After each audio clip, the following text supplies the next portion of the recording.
Right. Welcome along to the Broken&Unseen podcast. It's been a while, but we are back. Today's episode is a special one. We are joined today by my brother Kosifootalk, the man behind the mic, the voice behind Kosifootalk, a platform dedicated to African football storytelling, analysis, and the culture that surrounds the game. From breaking down matches to highlighting the stories that often go unseen, Kosifoot has become a trusted space for football conversations. Right now, Kosi is on the ground covering Afcon for us, giving us first-hand insight into the tournament, the atmosphere, and the bigger picture. From the football itself, to the infrastructure, to the organization, to the host nation, Morocco, this conversation goes beyond results, and we are talking Afcon, legacy, infrastructure, and the legends who have given everything to the game but never lifted the trophy. So today we are not just talking what Morocco has done, which is exceptional. We'll also be talking about legends of African football who have given everything to the game but have not been able to lift the trophy. So let's hear from Kosi himself. Just talk to the audience, tell us about yourself, and tell us how life is in Morocco, and let's just go from there. All right, people, every kick of the ball is a whole story. And with Broken and Unseen, that's another level of football that does not only tells us stories but inspires the future. Kosifoot here in Morocco is another story that has many tales, many ends, but of course, it's inspiration that wherever you are, just dream and give that dream life by taking a step, one step at a time. February 2021, and here we are, January 2026, and Kosifoot is in Morocco. Just a boy with a dream, but not as a player, but as a journalist with passion, driven, and of course, we are here in Morocco. AFCON is giving us the best of African vibe, the best of African football that tells the whole story of African identity from Lumumba to the towns in Morocco, Marrakesh, Agadir, Tangier, Rabat, of course, Casablanca. And we are here to give you a little bit of the behind the scenes and about Morocco's hosting, and of course, the legends that have given the African game a name. You've heard it from the man himself. And before we start, I would like us to just talk to the audience about what makes us Africans breathe Afcon, what makes Afcon special to us as Africans, the atmosphere that it brings. So, I mean, we growing up, we've been watching Afcon on TV, we've been dreaming about even playing, but it is what it is. But now your life in Morocco, you go to the stadium, you watch the clubs. Just talk to the people about what AFCON is. Let the people know why it is special to us. You know, when you land at the airport in Casablanca, the atmosphere tells you Africa is here. And why is Africa here? Football, which means that football in Africa is that unifying factor that brings together our different cultures, our different identities, but united by Mother Africa. I mean, from the streets of Casablanca through Rabat, through Tangier, through Agadir, through Fez, you begin to see that football breeds Africa different. It tells the African story in a different way. And of course, the people of Morocco have been very welcoming. The streets are colored and painted in a way that you see all of Africa in Morocco for the last 1 month. Football is a special thing, and the people of Morocco, through their investment and infrastructure, have given AFCON, have given African football a different vibe. I mean, everyone that has come to Morocco for this AFCON has a story to tell. I, for one, I can breathe.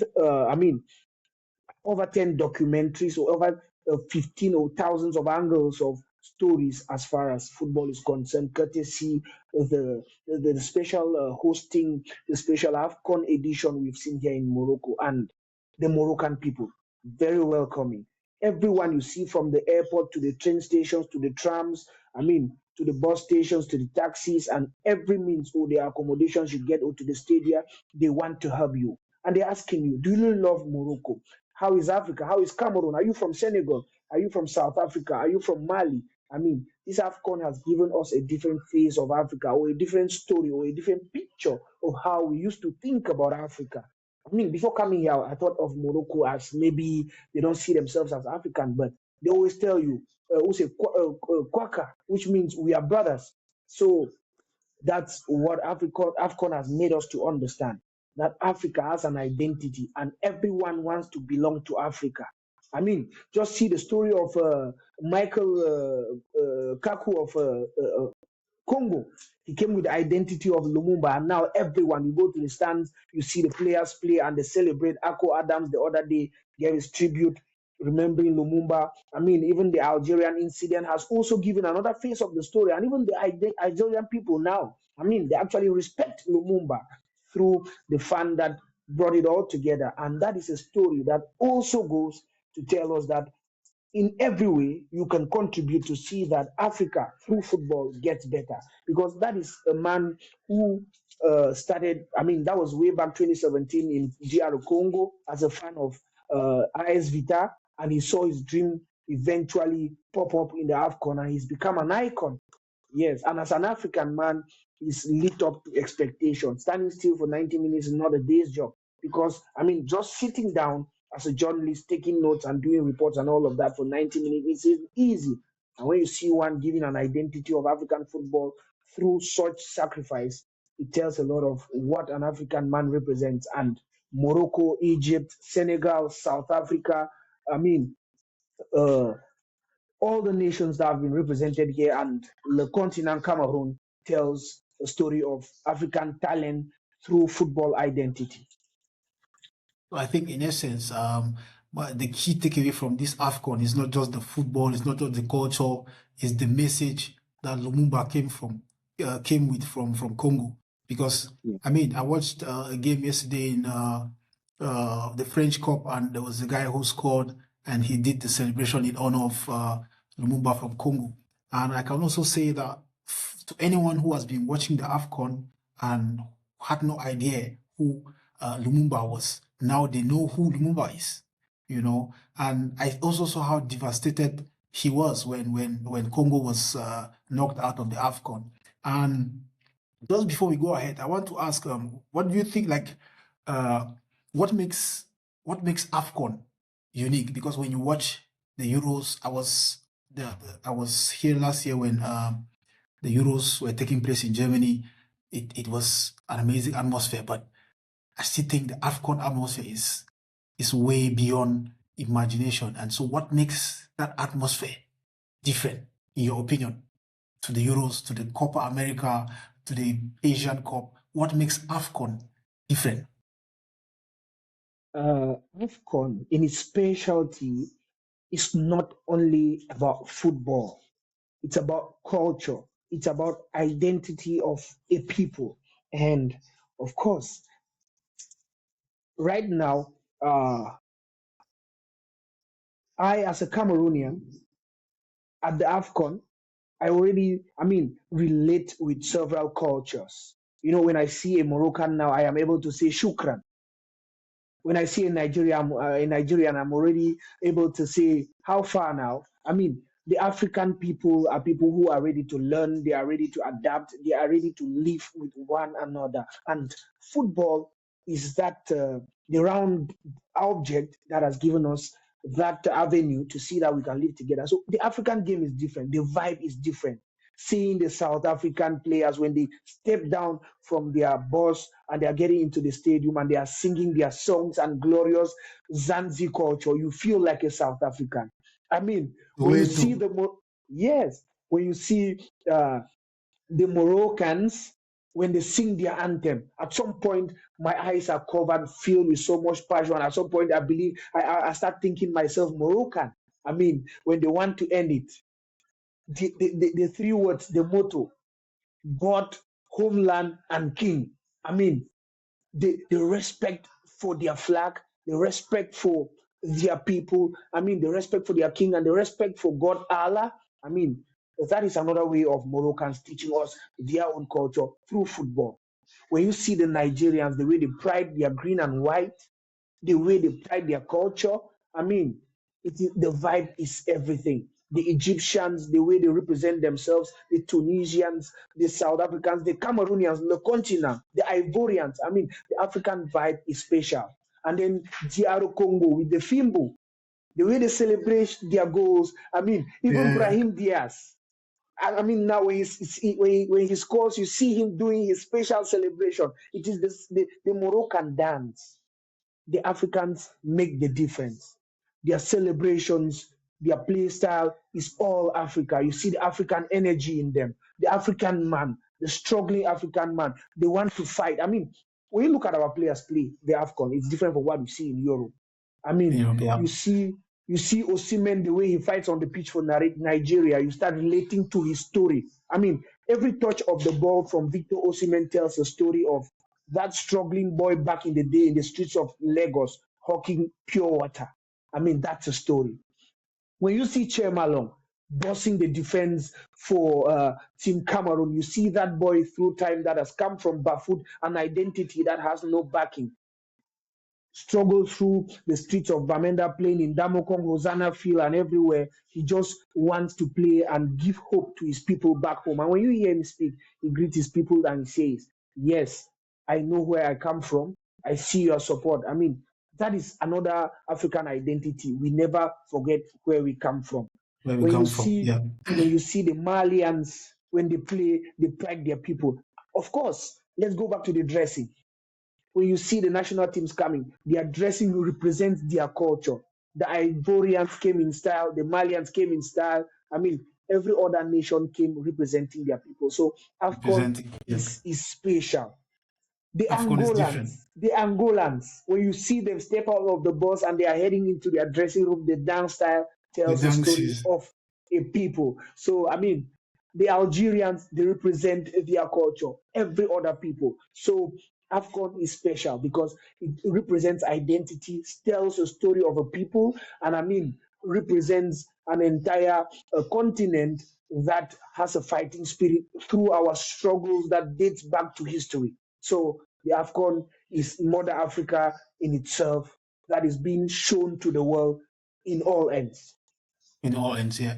So do you think AFCON still doesn't get the respect that it deserves as a major tournament? Because you see, especially in the English media, you see there is a debate always uh, from the likes of Jimmy Carragher and the rest saying AFCON is not a major tournament, or AFCON shouldn't be played during the leagues. When the leagues are going on, AFCON should be played in the summer. Do you still think, I think there was even, you get some comments like before a club signs a player, the player should sign that when it's time for AFCON, they wouldn't go to represent their countries. I mean, I think it's going to be a disaster if you tell the English people that Jude Bellingham is not going to come to play. Declan Rice is not going to come to play because he has to represent Arsenal. So do you think that Africa still doesn't get that respect it deserves when it is time for the African Cup of Nations? You know, the disrespect is too much. But of course, this AFCON has given uh, another angle for us to take that story because you've seen the likes of Zinedine Zidane, football legend. You've seen the likes of Kylian Mbappe. You've seen the likes of I mean, Chouameni, Kunde, Barcelona's Kunde, they all come here to watch the AFCON. That tells a story of, they have African descent and they still come here to watch AFCON with the little time they have, which means that they know the importance of AFCON. And at some point, you start thinking that maybe if they had a second thought, or maybe if they had that opportunity sometime back, they would have represented their African countries. You've seen the likes of Wan Bissaka coming back to play for their country.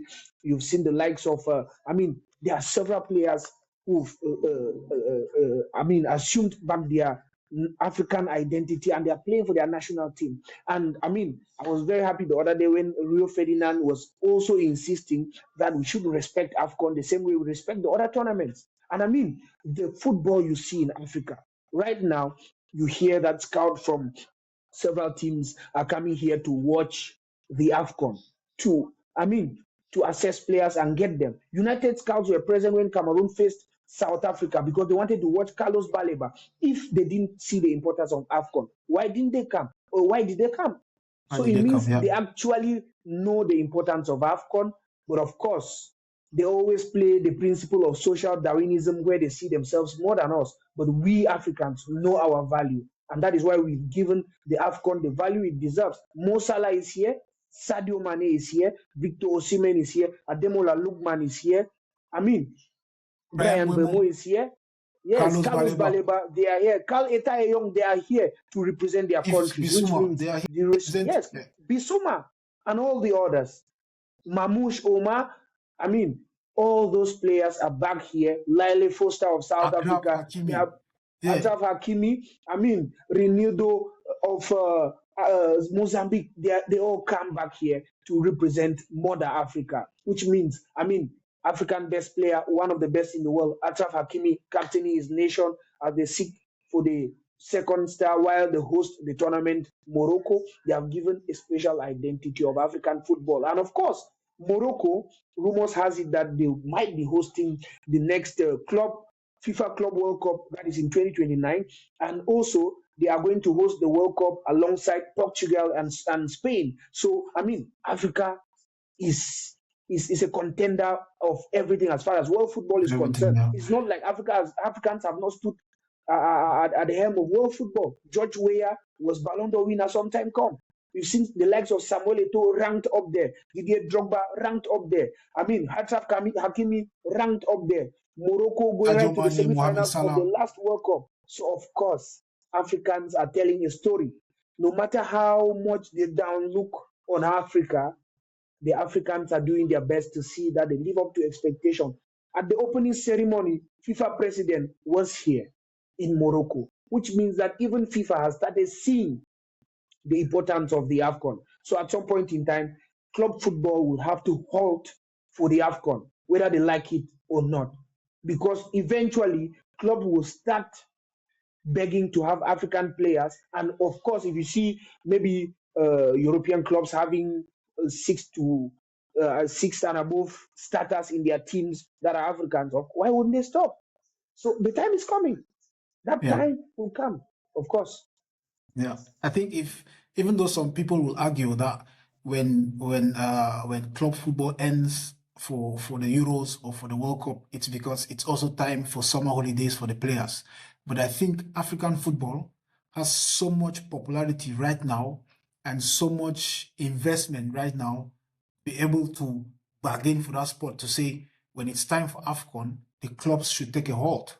I think it's important and I think it should be Yes. noted Yes, I because think, it gives you know, respect. Yeah, with the CAF president's collaboration with Gianni, that is Patrice Motsepe, his collaboration with Gianni should also see him in his final speech, or let me say his closing speech of this year's final that's going to be on the 18th at the Prince Moulay Abdallah Stadium. He should reiterate to his friend and collaborator Gianni that when next there is an AFCON, that is, I mean, I think the next edition is 2027 in East Africa, to 28, I think. Yeah, stamp it 2028. that Yeah, yes, the other club competition should respect the AFCON.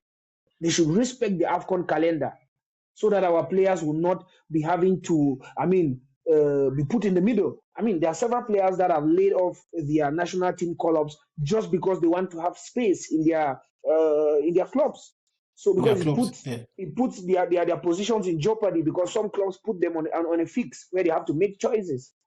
yeah. So I mean, they have to look into that, of course. So, coming back to this AFCON hosting, do you think Morocco is setting a new standard for hosting AFCON? Because I read a story about, I think it's the Abdel, what do you call it, the stadium, the main stadium. I read a story that when it was first built, the pitch was holding a lot of water when it rains. And they had to redo the pitch again and make sure that when it rains, there is a proper drainage for the water. And I also read that all the stadiums and all the pitches have these systems. And if you look at the infrastructure in Morocco, everything, do you think that Morocco is setting a new standard for hosting AFCON? Morocco has not set a new standard only for the AFCON. They have set a standard for world football. They've actually proven that they are ready to host the World Cup. I mean, the infrastructure is everything. Not only football infrastructure in Morocco. I mean, the roads, a journey that in Cameroon I can take a day or 2 days, in Morocco is a 5 hours, 5 to 6 hours journey. I mean, they have trams, they have buses, they have good roads, they have trains. I mean, Morocco has everything as far as infrastructure is concerned in order to facilitate good football hosting. I mean, people travel within the days from, I mean, Rabat or Casablanca to Fez to Tangier. I mean, you go watch tournaments and you come back. So Morocco has done something special. And when you see their football investment, the pitches, the nature of the pitches, they are very good. I mean, heavy rain, a downpour, but I mean, the whole thing is drained off and the game gets going. I mean, even the players, as compared to the other AFCONs where you see teams complaining of the turf and all of that, you cannot hear that in Morocco. Even the old pitches have been revamped and transformed to something special. And of course, Morocco has done a great job. The infrastructure is special. And mind you, every quarter in Morocco has two small size pitches for the youngsters around the areas to play football. And I think I heard it was about more than 3,000 of them. And then when you're talking about the annex, there are over 250 annex. Just the Mohammed VI complex, where the national team complex is, they have over 15 of them with very good pitches. So Morocco is at another level, and the other African countries need to learn from Morocco so that we eventually see Africa standing tall and many countries in Africa bidding to host the World Cup. Yes, Morocco has So, done a great job as far as infrastructure is concerned. So, I mean, they are even bidding to host the 2028 AFCON again. And should they be given the chance? Yes, they deserve it. yeah. So I'm trying to Google right now. I read somewhere that Morocco in 2013 invested a lot of money in football. Yes, And over like, let's 65, I think yeah, 65 billion. that's a lot of money. That explains why Morocco, I think, was it last year or so, the under 20 World Cup or under 17 World Cup? I think Morocco won Yes, against Argentina. 2025. Yes, Yeah. Morocco. Wow. So how much how important do you think infrastructure is for success in football? How important do you think infrastructure is? Like setting up these academies, setting up infrastructures that will help develop the players and all. How important do you think these infrastructures are?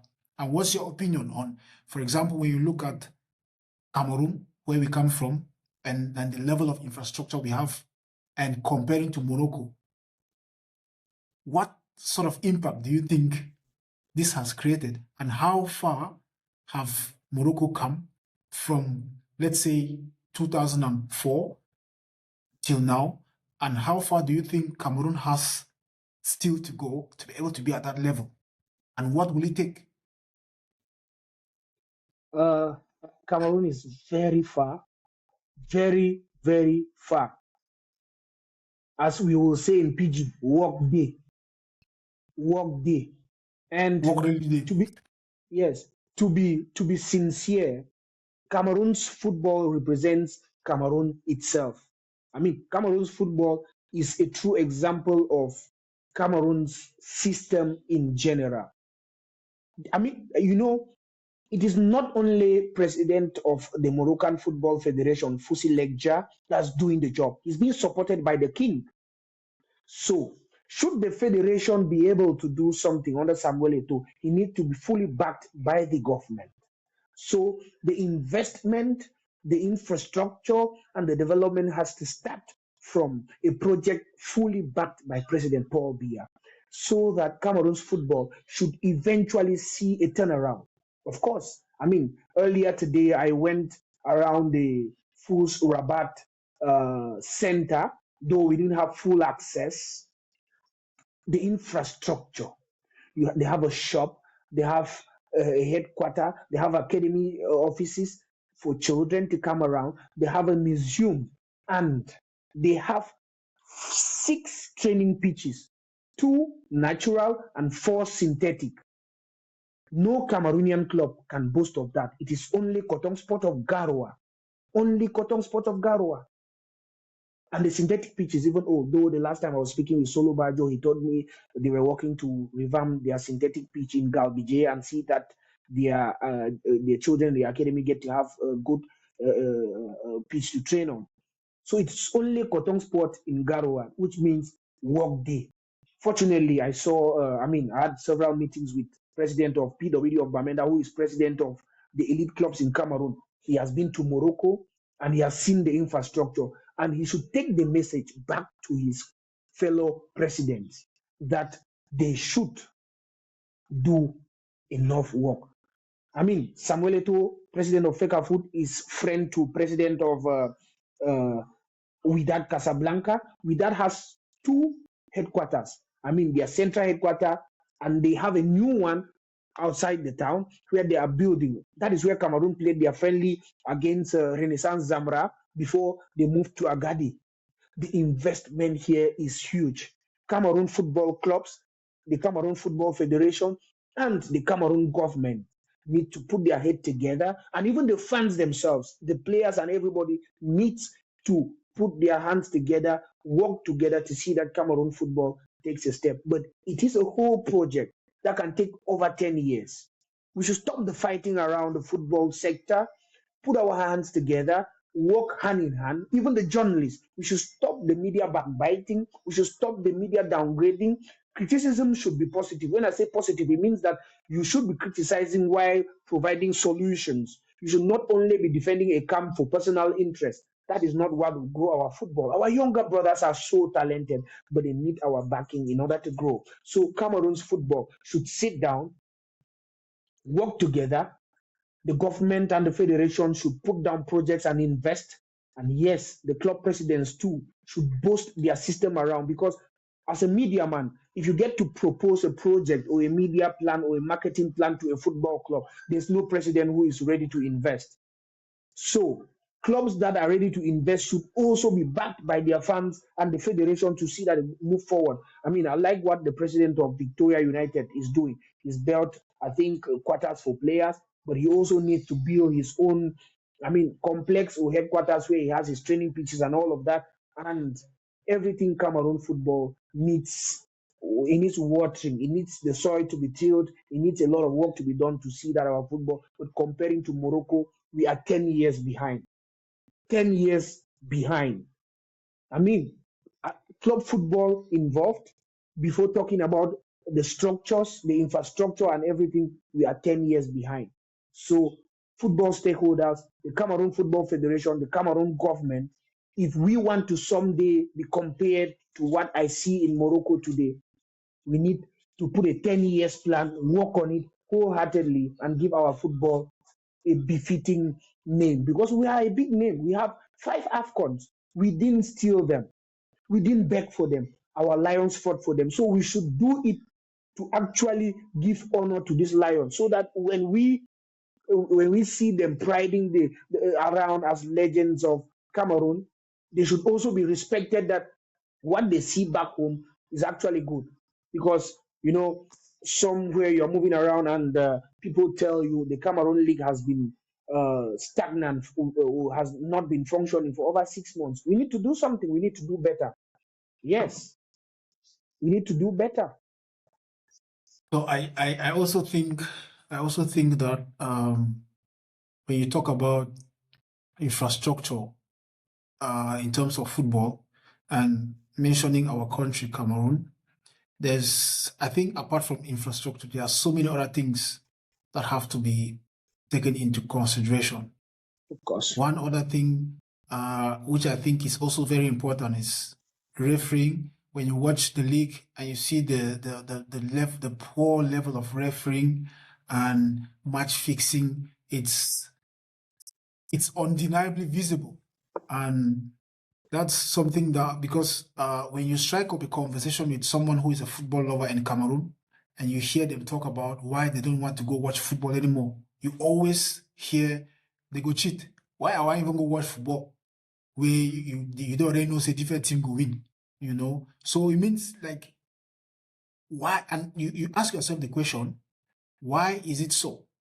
When you want to do a deep analysis, you realize that first of all, it's going to be easy to bribe the referees because there is the issue of unpaid salaries, unpaid bonuses. And so I think these are the little things that have to be addressed. Not and I think because just infrastructure alone is not enough. You know, I think the level of professionalism has to be addressed as well.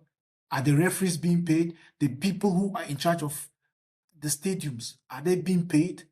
You know, who is there to take care of the grass? Who is there to take care of the dressing rooms? All those people, are they being paid? So those are things that in my opinion, those are things that have to be addressed. And if you look at Morocco now, and I think Morocco is putting in a bid to host the World Cup 2030 with Portugal, like you said. If you look at Morocco, it's a project that has been on for over 10 years. So for Cameroon to be able to be at that level, I think because if you look back, the AFCONs that we have, especially the 2002 AFCONs that we have, it was due to the individuality, the level of quality that we had in the likes of Samuel Eto'o, Patrick Mboma, Rigobert Song, Marc-Vivien Foé of late, may so rest in peace, you know, all those legends that we had. And that's why you see now, because in my opinion, the level of football has declined. So what has to be done, improve on the level of football, has to start from the academies, the under-12s, the under-15s, the under-17s. They have to be taken care of. They have to be taken care of. And that's a project you see countries like Morocco.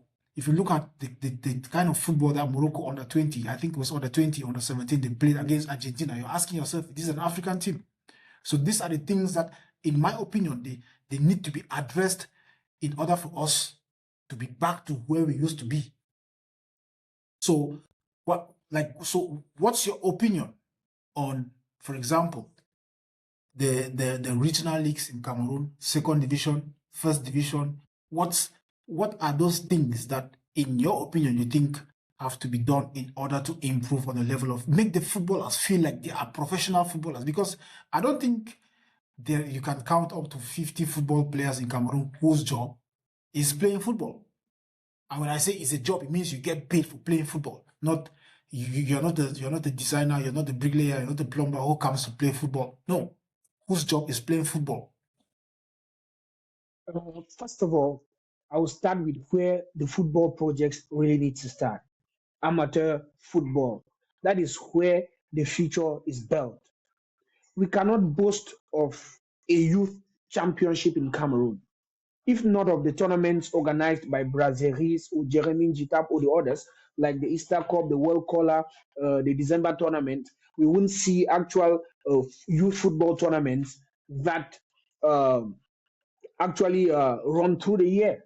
So these are the only venues that you get to see uh, where tournaments are organized by private organizations and players are being scouted. We need to have youth league, under 17 youth leagues, reserve leagues where amateur footballers get to play and be seen and eventually get a boost to get to pro football. Also, our regional leagues. We start maybe in October, we say we are registering, players are getting license and all of that. Or maybe the tournament is going to start in November, December comes nothing. January comes nothing. February, like now, it is said that the regional leagues are going to start by maybe 20th or 24th February. But let me tell you, that time will come and you'll see there will still be another extension, and eventually it gets to start in March or April, and it plays for a month or let's say to 2 months. What football plays for 2 months? What football plays for a month? Players go for interpose with no games on their legs. Pas de jeu en jambes. Donc, there needs to be a lot of work to be done. The league needs to run. I mean, that is the level where many games are supposed to be played. That is where grading is done. So you see a regional league just come and play, maybe for example, Bamenda. The team that qualifies for interpose for the last 5 to 6 years, 7 years, has not, you go for interpose without playing up to 10 games. Is that normal? It's not normal. Amateur football, regional league, you get to play the national championship without playing up to 10 games. So how ready are you? How do the coaches even assess their work on the players? So eventually, it is only the private academies that are doing something that see that they can even play. They play friendlies. They register to go for the Easter tournament. They go for World Collar or they go for December tournament. So the breeding ground is not fertile. The breeding ground is not fertile. That's why you see many unready or unprepared players playing elite football. Our elite football is the devil's league because you don't actually see well harnessed players, and that is why when they go to Europe, they face difficulties. Let's quote an example. Baleba got out of Brazilis. That is a private organization. It is not under our football, or let me say, it is not like it is under the leagues or any of the regional leagues. Brazilis doesn't even take their time with the regional league. That's not where they market their players. They have the World Collar they play, they have the Easter tournament, they have the December tournament where they play. So Baleba, for example, left Cameroon for Lille, and in 6 months he already got out of the nest. And yes, we saw him showing himself at the biggest stage, and now he's rated at 100 million. But when was the last time you heard that an Elite One player was bought for a huge amount of money? The last time maybe we can talk of Atiba to USM Algiers for 300,000. You talk of Che Malong for 72 million to Simba. Those are not transfer figures we are supposed to be hearing from our championships. Okay, for example, you hear a player leaves Elite One and goes to PSL. For example, maybe Mani Betran or maybe Maru Shwaibu, and eventually they don't become starters. That is because our Elite One championship receives players from the regional league that have not actually gone through a process. The development process is dead. It is, I mean, they are not well watered from the junior levels before they get there. So the players that actually show themselves are players who come through project systems. Like even the Kofan we see today, he went through an academy system before playing for IS Milan, and that is why his development through Albacete Balompi before Leverkusen and now national team has been so fast. Carl Etayong through Galactic, we are seeing him playing very well. He played through the ranks of Villarreal Reserve, and then eventually now he is with Levante. Those are players who have gone through academy systems.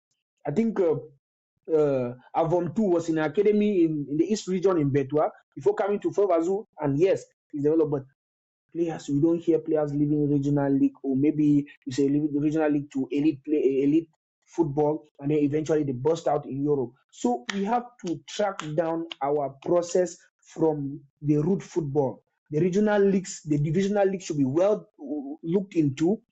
Structures should be in such a way that the games are made at least a regional league team should play at least 15 to 20 games. Why not even getting to 30 games a season? So that the players can be well assessed, and then the infrastructure should good pitches so that you get to get videos of players where their games are analyzed, and maybe the coaches can know what they work on. Elite 2 is just a story for another day. You have a league of 14, where there's 14 to 16 teams, and they are divided into two pools. They don't play up to 15 games a season, and then eventually they get for playoffs, and then you see, wallowed referee, mad referee, because eventually this team has to ascend. Our football is not showed in the best image when we went for playoffs, and all stories that were coming out were Danga Mundi. Danga Mundi. What is that? We are not giving the best image of our game, so we should work on this. There is match fixing and poor refereeing everywhere, but our own should not be to this level, where in every game we see one referee officiating how many games in a week. That's not football. That's not the image. We don't want to hear the stories of Danga Mundi again. We And want to to our see, audience, yes, Ndanga Mundi is one yes, of the worst one referees of the in worst Cameroon. referees we have seen. You know, the other day when the Mauritanian referee was refereeing the Cameroon versus Morocco game, many people were saying on the media that we have seen our own Danga Mundi in Morocco. That because the reference is coming back to ourselves, so we should work on that. Right now, So, the, yes, go on, go on. yeah. So right now, whilst working on the structure of our football, starting from youth football, starting from the regional leagues, the departmental leagues, and looking into our elite championships and the Guinness Super League, we should know that It is not. We should not only put the blame on the federation. Whilst the federation is putting in a good structure, club presidents should also invest.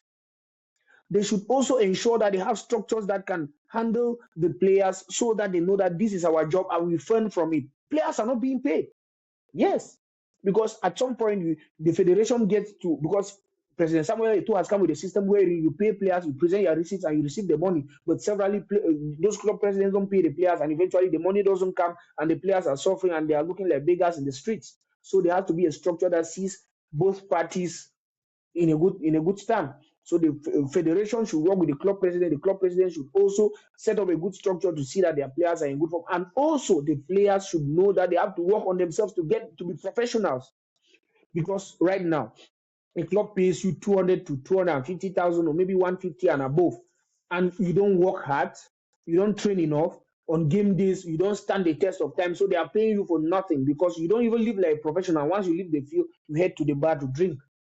That's not the life of a professional. That's why I often tell people that we have maybe thousands of footballers in Cameroon, but not up to 100 professional footballers. Yes, Young Sports Academy or PWD wins a game in Buda, and once you enter a bar in Bamenda, you see many of the players there. I know many of them will be angry to hear me speaking like this, but this is the truth, my brothers. You have to become professionals. The best training you can do to yourself is that training that nobody is looking at you. What you do at team training is no percentage as compared to what you need in order to do to make it. And at some point, when you see Che Malong play, it is hard work that has put him at that place. Hard work. He's worked hard. He's been denied severally. Che Malong has been on the bench in the Union Sportive of Douala. Che Malong was on the bench in Coton Sport for several games until when I think one of a new coach came and gave him the chance, and Cotton Sport went 18 games unbeaten with Chemalong at the back. That is hard work, resilience, never giving up spirit that saw him there. He went to Simba, there were several competitions, he fought and cemented his place. So why not you? He is with the national team today. Why not you? So if it's possible with him, it means you too can dream, work hard, and make it. This is a Avom that was playing Elite One just 2 to 3 years ago. He's bossing in France and in the national team. Midfield. Starter from Elite One. Samuel Koto was with Apejes. You will see him train at Start Olympic every day. I mean, maybe eating bouillon and beignet haricot every day. But this is Samuel Koto. He's sorted for by several clubs in Europe after his fantastic performance with the Indomitable Lions. So it can be you. So our players should also make themselves professional. And our club should set up good branding and marketing strategies. Their communication is very poor. I think you can marvel at the work that Column Sportiva is doing. You can see Victoria United is doing a good job too. PWD is trying. When you go to maybe Elite 2, Isosa was doing a very good job as far as communication is concerned. Guinness Super League, you see probably FAP is doing a great job as far as communication is concerned. FC Ebolo are doing a great job too. You come to the regional league now in Elite 2, Sable Rebate was doing a fantastic job. I mean, one of the best teams as far as communication is concerned. They have the equipment. Francis Ngannou has done great investment there.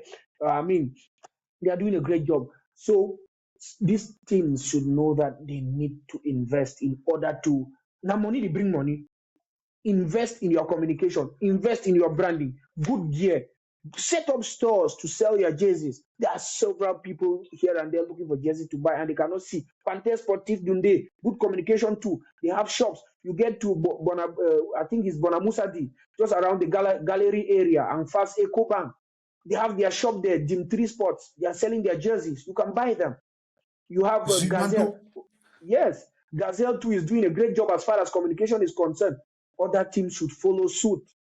They should work on something, set up academies. It should not only be elite teams. Because let me say something. If you invest over 200 million a year in elite football and you don't have an academy, eventually, even if you win Elite One championship, it is only 50 million. But if you also have an academy system that you're working on, or a youth team that you're working on, eventually you get to sell a player, you get to enjoy the prime de formation, c'est pourcentage de formation to the player's career. So our teams should set up good structures. They should also work in line with the federation and also brand themselves very well. And players should be professional. train well, live like professionals, follow a good diet and personal training, and they should also keep touch with their fitness because you can be as good as you are, and when you are not fit, you will not deliver. Because I often say, ball way there for this hate. For you for pass for ways, go down for food, you need to walk that food, they made a day ready, or else it will remain for hate. You go only the talk about more enter for fee, no fee play. So we need to work, my brothers, and also be respectful, be disciplined. Discipline is very key, and also work very hard. Yes, so Cameroon footballers, stakeholders, and the fans pay gate fees, purchase your club gear, support them, register as fans so that they can have money to set up these projects very well. And we also need, President Samuel Eto'o needs to do something as far as image rights are concerned. We need to have broadcast, maybe top channels broadcasting our league so that teams can also benefit from broadcast rights. There's a lot to be done. Work day. Okay, so I think because of lack of time, there's a lot we can actually talk about, but I would like us to have another session, especially about Cameroon football and what can be done to improve on our football. And next time we will be joined by Oni Ondesa, the award-winning journalist. Everyone, I think every Cameroonian knows her. Next time we'll be joined by her. So I want us to go back to AFCON as we round up. I think the last AFCON, when we watched the AFCON that was hosted by Ivory Coast, the culture, the ambience, the food, the fans, I think it was amazing. But everyone was like, this is the best AFCON ever. So do you think, comparing the two, let's not even compare, do you think from what Ivory Coast did, Morocco took it as a challenge and said, if you can do that, we can do even better? So for whoever is going to be hosting the AFCON next, do you think they can beat Morocco? Well, I think the next host are going to be, Kenya, Tanzania, and Uganda. It's going to be 3 countries. But of course, Morocco has set the bar very high. We've also seen that Kenya and Tanzania, they are working on their stadia, trying to get their infrastructure on deck to see that they meet some certain level. But I think they are still going to be far from Morocco. But then we trust that the next is always going to be the best. So we wish the next host country is the best. And we want to see the best of AFCON because the CAF, alongside FIFA and the other federations, are working hand in hand to see that they put African football at the top level. But Morocco has raised the bar very high for the next host. What I see here in Morocco, I have never seen anywhere. Morocco has raised the bar very high. As I'm telling you, if I get down from this building, in the next 5 to 10 minutes, I am going to see football pitches with children playing around. And they are, free gym areas for people on the streets of Morocco. Free. What people use as businesses in Cameroon, the small pitches are free in Morocco for people to play. And even along the beaches, yesterday we were playing with kids around the beaches. They just love football. The people of Morocco love football. I told somebody in the stadium the other day that any player that has played in this Prince Moulay Abdallah Stadium against Morocco can play in any tournament because the euphoria, atmosphere. The atmosphere is everything. And I think, to be honest, I think our team against Morocco, we crumbled under that pressure because the noise in the stadium, the euphoria, the atmosphere was mad. Yes, the atmosphere is crazy. It's crazy. And once you can play under that atmosphere, you can play anywhere around the world. You can play at the Bernabeu to the whistles. You can play at the Bernabeu. You can play at Anfield. La la la la la la la. Cameroon was playing against Morocco, and at some point I will see myself humming la la la la la la la. No, the Moroccan fans are special, man. They are special. Yeah. So this is the last. We have the last 10 minutes of this section, and I would like us to talk about African legends who haven't been able to touch that trophy. DJ Drogba is the first one that comes to mind. JJ Okocha. Nwankwo Kanu, I don't think Nwankwo Kanu has won. Has he won? Nwankwo Kanu, I don't think so. Michael Essien, George Apongwea. These are the ones that come to my head. Mohamed Salah.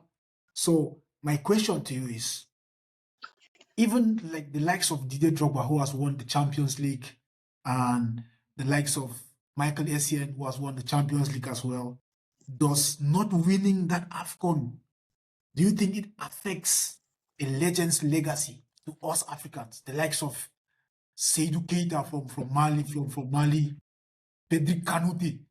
These are great players who have not been able to lift that trophy. Do you think not lifting the trophy affects their legacy? You know, to me, winning the AFCON is added pride, but not winning does not take away your legacy or your contribution to African football. You know, in the pre-match presser when Renido and Coach Kwende of Mozambique came for the pre-match press conference and they were interviewed. I mean, they were asked of their feelings of having their first win at an AFCON. Renido and the coach, they said they don't imagine how the people back home feel because they themselves, they are taken aback by the fact that Avra served several appearances. I think the 13th time asking before they had to win one game. So to another country, winning one game is already history. To another country, qualifying is already history. So you understand that winning the trophy is only added pride. But no Ivorian will forget what Didier Drogba did for them. Will forget the several times Didier Drogba has scored and see them raise their hands and chant the name Didier Drogba in the stands. Didier Bleu, Didier Yes. Bleu, Didier I mean, Drogba, la la la la la. Of You remember? course, Didier. of course. When you hear Samuel Eto'o and the likes of Kala Congo talking of facing Ivory Coast, they mention Didier Drogba. Didier Drogba, I mean, yeah. his impact is more long lasting than bronze, even without a trophy.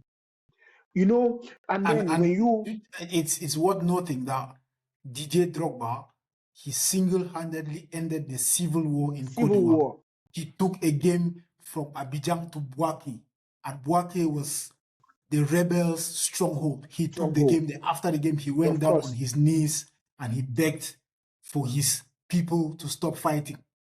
That's Of course. Didier Drogba. So That's yeah, to Didier. be honest, I don't think not winning the AFCON can put a shade on his status. Yes, and it goes all around. So, for example, a nation that has not qualified for AFCON, those players that eventually play and win to the extent that you see them qualifying, their nation will always hold them as heroes. So that is their own trophy. George Opongwea, just his appearance in an AFCON or his appearance in a game for Liberia back in the day was so much pride because they will pride themselves that they have a World Ballon d'Or winner playing for them. So, I mean, okay, you see the Senegal players of today. You have El Hadj Diouf always around them in camp because he is inspiration to them. Diouf doesn't have an AFCON, but then memories that is left, his impact in the national team is inspiration to these youngsters. So, of course, winning the AFCON does not take anything away from those players who have not won, but only adds some pride to them.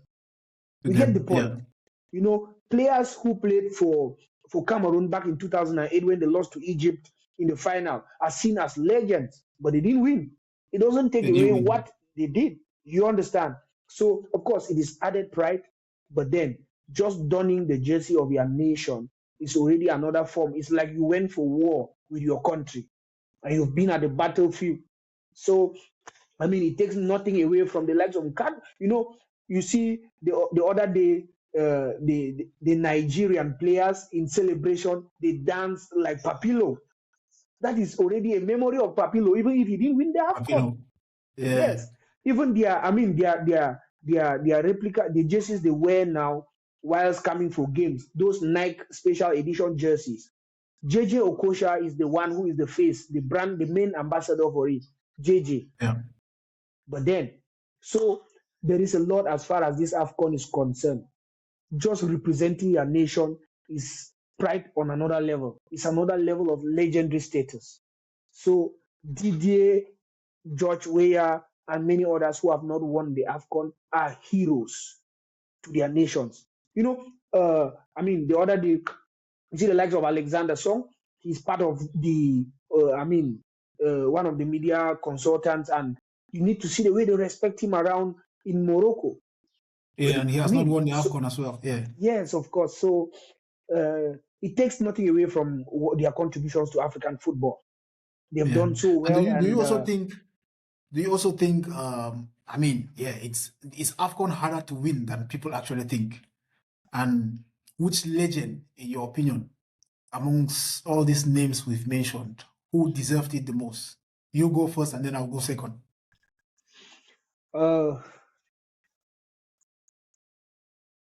I think, to me, Didier Drogba.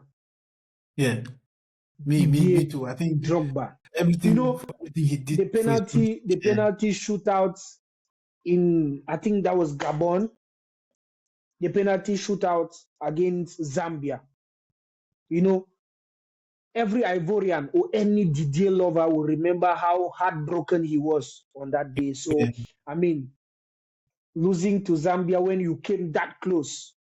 They came that close. Zambia lost the penalty first, even before eventually there were several penalties lost, and eventually we saw them win. But then Didier, I would love to see Didier Drogba. I think it was written that Zambia was supposed to win that one. It was written in the stars, in the football books. It was history. Yes, it was history. It was history. Of course. Yeah. We can say that was predestination. Yeah, so I think we have a few minutes left, and I would like us to talk about the semifinals. Going into the semifinals, could Egypt against Senegal and Morocco against Nigeria. What's your pronostic for the game, for these two games? This is going to be the toughest semifinals as far as the Afcon is concerned, because all the nations have something in common. They have something to prove. This Nigerian generation is the best, and under Eric Chelle, we have seen them playing the best of football. This Moroccan generation has gone as far as going to the World Cup semi-finals, and they are standing up against the best team in Africa, the Nigerian Super Eagles. They are looking for their second title after they missed out against Tunisia in 2004. And then Nigeria, since the time of Stephen Keshi, may his soul rest in peace, when they won. And now they are searching for another AFCON title. Will they beat Morocco? It's going to be a difficult one, because playing against Morocco at the Prince Moulay Abdallah Stadium is not just an ordinary football game. You are playing against the host nation. You are playing against, a people that are hungry, a people who already know that they have won the trophy. So, the forces are many. So I see Morocco edging over Nigeria. And for Egypt, Senegal, the Egyptians always say they come like a thief in the night just to steal the trophy and go. It is not how good they play, but then they know how to win. And yes, they have 7 titles. That tells a story of how powerful they are when the AFCON is concerned. Senegal, what a fine team. A blend of experienced players in their primes, and very young players. Very good team. It's going to be a very tough one. But we might be seeing Egypt pulling off a stunt against Senegal. So that can be one of the games that will go to post-match penalties, and we see Egypt winning. So I see a final between Morocco and Egypt. Okay, it's going to be explosive. So very quickly, where do you see AFCON in the next 10 years, and what needs to change for African football to be fully respected globally? And just one final message from you. AFCON, Africans and CAF should know that AFCON is the biggest tournament in the world. AFCON is the biggest market of world football.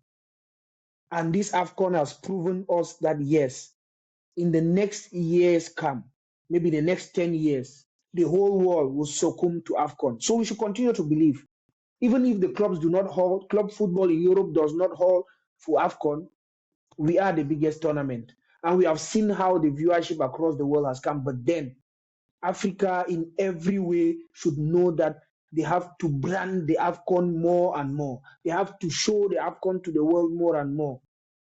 The world needs to watch AFCON. The media needs to explode in every way as far as AFCON is concerned. And my last message, thank you, Morocco. Thank you for giving So, Africa another face of world football. world Thank you football. for giving AFCON the befitting hosting we've seen. Thank you, Morocco. Shukran. Shukran. So, Shukran, Kuya. lastly, quick question. Morocco is ready for the World Cup, yes or no? Morocco is ready. Morocco was AFCON, ready. AFCON is harder than the Euros. Agree or disagree? I agree.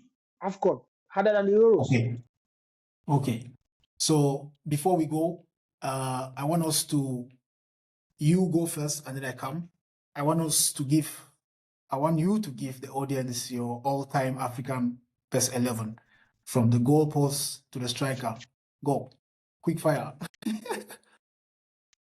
So in goal, who are you going to? Are we taking as far as the AFCON is concerned or generally? All-time favorite. Goalpost. Thomas Kono in goal, lone Ballon d'Or winner. Okay. Or let me make it easier. Let's go with the people we have watched play. So Okay. Thomas Kono should be out. So let's just say from from people the will early watch 2000. Yeah. So Okay. goalpost. Essa Madari, Egypt. Egypt. Right Yes. back. And are you going with a system or you will just go with the traditional right back, left back, two center backs? Yes, I think yes, the traditional one. Okay. Right back. Atraf Hakimi. Left back. Womelen. The two center backs. Rigo. Rigobert Song. Rigobert Song. Captain Courage. Yes. Yeah, Rigobert Song. And next to him, Franco Baresi. Kala Congo. Congo. Yes. In the midfield, defensive midfield. In a midfield, maybe I can just give a pair. I think in a midfield, I'll go for Jeremy Jitap, Yaya Toure, Jeremy Jitap, Yaya Toure, JJ Okocha. JJ Okocha. And then front three. Front three, Samuel Eto'o, Didier Drogba,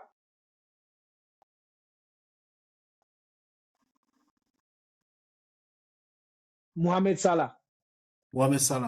Oh, I want to hear once when we publish this section, I want to hear the comment section. I want to hear what the audience think. Okay. I think I'll go also with El Hadari, the Egyptian legend. Right back, I think I'll go with Jeremy Jitap.